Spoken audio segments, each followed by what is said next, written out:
Panakkad PMSA Pookoya തങ്ങളുടെ വിയോഗത്തിൻ്റെ അരനൂറ്റാണ്ട് പിന്നിടുന്ന വേളയിൽ വന്ദ്യരായ പാണക്കാട് സയ്യിദ് സ്വാദിഖ് അലി ശിഹാബ് തങ്ങൾ പിതാവിനെ സ്മരിച്ചുകൊണ്ട് മനോരമയിലൊരു കുറിപ്പെഴുതി. തങ്ങൾ സ്മരിക്കുകയാണ്.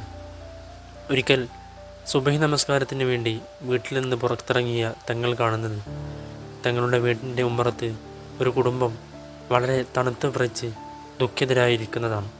അവരെ കണ്ടപ്പോൾ തങ്ങൾ കാര്യമന്വേഷിച്ചപ്പോൾ രാത്രിയുടെ കോരിച്ചെറിയുന്ന മഴയത്ത് പാണക്കാട് കുടപ്പനത്ത് തറവാട്ടിലേക്ക് എന്തോ ഒരാവശ്യത്തിന് എത്തിയതാണ് എന്നും തങ്ങളെ വിളിച്ചപ്പോൾ കേട്ടില്ല എന്നും പരിഭവം പറഞ്ഞപ്പോൾ അന്നു മുതൽ പാണക്കാട്ടെ PMSA പൂക്കോയ തങ്ങൾ സ്വന്തം വീടിൻ്റെ വരാന്തയോട് ചേർന്ന് കിടക്കുന്ന ഒരു ജനലിൻ്റെ അടുത്തേക്ക് കിടത്തം മാറ്റുകയും പാണക്കാട്ടെ കുടപ്പനക്കൽ തറവാട്ടിലേക്ക് രാത്രിയാണെങ്കിൽ പോലും ആര് കടന്നു വന്നാലും വിളി കേൾക്കാൻ പാകത്തിന് അവിടുത്തെ ജീവിതം ചിട്ടപ്പെടുത്തുകയും ചെയ്തുവെന്ന് മഹാനായ സ്വാദിഖ് അലി തങ്ങൾ വിവരിക്കുമ്പോൾ ആ മനുഷ്യൻ പാണക്കാട്ടെ PMSA പൂക്കോയ തങ്ങളും മക്കളും എത്രത്തോളം സമൂഹത്തോട് കടപ്പെട്ടിരിക്കുന്നു എന്നതിൻ്റെ വലിയ ഉദാത്തമായ ഒരു സന്ദേശമാണ് തങ്ങൾ നൽകുന്നത്.